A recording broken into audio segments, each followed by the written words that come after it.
السلام علیکم ورحمۃ اللہ وبرکاتہ۔ بیت المقدس مسلمانوں کا قبلہ اول ہے۔ یہ فلسطین کے شہر القدس میں واقع ہے۔ بعض نے شہر کو بھی بیت المقدس کہا ہے۔ القدس کی وجہ تسمیہ بیان کرتے ہوئے حکیم الامت مفتی احمد یار خان نعیمی رحمۃ اللہ علیہ لکھتے ہیں، چونکہ اس زمین میں حضرات انبیاء کے مزارات بہت ہیں، اس لیے اسے قدس کہا جاتا ہے۔ یہ انبیاء اور صلحاء کا مرکز رہا ہے۔ حضرت سلیمان علیٰ نبینا علیہ الصلاۃ والسلام کا مزار مقدس اور عالم اسلام کی مشہور و معروف مسجد اقصی بھی اسی شہر میں ہے۔ کعبہ معظمہ کی بنیاد ڈالنے کے 40 سال بعد حضرت سیدنا آدم علیہ السلام نے ان کی اولاد میں سے کسی نے اس کی بنیاد ڈالی۔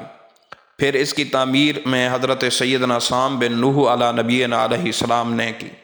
عرصہ دراز کے بعد حضرت سیدنا داؤد علیہ نبینا علیہ الصلاۃ والسلام نے بیت المقدس کی بنا اس مقام پر رکھی جہاں حضرت سیدنا موسیٰ علیہ نبینا علیہ السلام کا خیمہ نصب کیا گیا تھا۔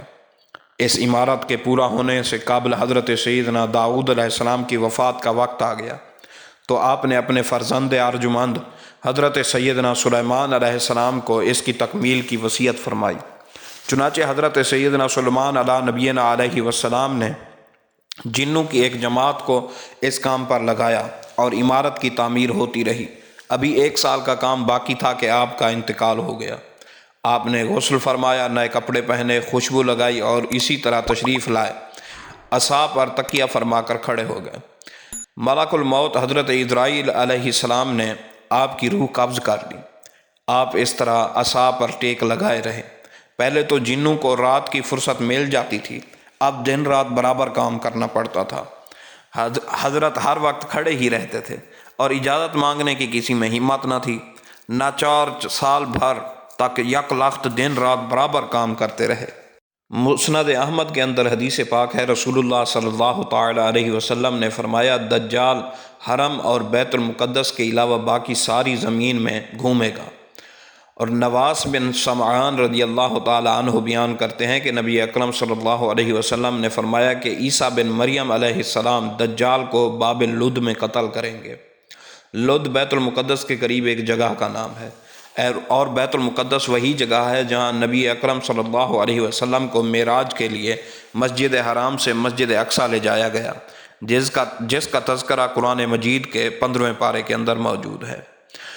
برا رضی اللہ تعالیٰ عنہ بیان کرتے ہیں کہ نبی اکرم صلی اللہ علیہ وسلم نے 16-17 مہینے بیت المقدس کی طرف رخ کر کے نماز پڑھی۔ حضرت ابو ہریرہ رضی اللہ تعالیٰ عنہ بیان کرتے ہیں کہ رسول اللہ صلی اللہ تعالیٰ علیہ وسلم نے فرمایا، 3 مساجد کے علاوہ کسی اور کی طرف سفر نہیں کیا جا سکتا، مسجد حرام، مسجد نبوی اور مسجد اقصی۔ اور ایک لمبی حدیث میں ہے جسے حضرت ابو ہریرہ رضی اللہ تعالیٰ عنہ نے روایت کیا، کہا کہ نبی اکرم صلی اللہ تعالیٰ علیہ وسلم اس مسجد میں سب انبیاء کرام علیہ السلام کی ایک نماز میں امامت کرائی۔ حدیث کے الفاظ کچھ اس طرح ہیں کہ نماز کا وقت آیا تو میں نے ان کی امامت کرائی۔ حضرت عبداللہ بن عمرو بن عاص رضی اللہ تعالیٰ عنہ روایت کرتے ہیں کہ رسول اللہ صلی اللہ تعالیٰ علیہ وسلم نے فرمایا کہ جب سلیمان علیہ السلام نے بیت المقدس کی تعمیر مکمل کی تو 3 دعائیں کیں۔ اے اللہ، مجھے اپنی چاہت جیسی چاہت عطا فرما، یعنی کہ جو میں فیصلہ کروں وہ تیرے فیصلے کے مطابق ہو۔ اور دوسری دعا مانگی کہ اے اللہ، مجھے ایسی سلطنت عطا کر جو تو نے پہلے کسی کو نہ کی ہو اور نہ بعد میں کی ہو۔ تو حضرت سلیمان علیہ السلام نے تیسری دعا مانگی کہ اے اللہ، جو میری اس مسجد میں آ کر نماز پڑھے اس کے تمام گناہ معاف کر دے۔ تو رسول اللہ صلی اللہ علیہ وسلم نے فرمایا کہ اللہ تعالیٰ نے سلیمان علیہ السلام کی پہلی 2 دعائیں قبول فرما لیں، اور مجھے امید ہے کہ تیسری بھی قبول ہوگی۔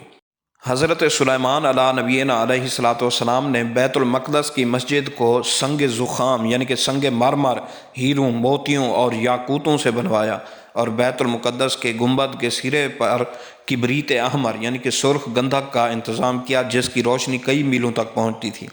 بیت المقدس کی خدمت کے لیے کثیر خادمین حاضر رہتے تھے۔ ایک وقت ایسا آیا کہ حضرت سیدنا زکریہ علیہ نبینا علیہ الصلاۃ والسلام کے زمانہ مبارک میں بیت المقدس کے خدام کی تعداد 4000 تھی۔ ان خدام کے 27 یا 70 سردار تھے، جن کے امیر حضرت سیدنا زکریہ علیہ نبینا علیہ الصلاۃ والسلام تھے۔ حضرت سیدنا آدم علیہ السلام سے لے کر حضرت موسیٰ علیہ السلام تک کعبۃ اللہ ہی قبلہ رہا، پھر حضرت سیدنا موسیٰ علیہ السلام سے لے کر حضرت سیدنا عیسیٰ تک بیت المقدس قبلہ رہا۔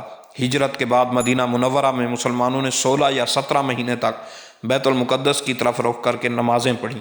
ہجرت سے 1 سال 5.5 مہینے کے بعد 15ویں رجب پیر کے دن مسجد بنی سلمہ میں نماز ظہر کے درمیان قبلہ کی تبدیلی واقع ہوئی۔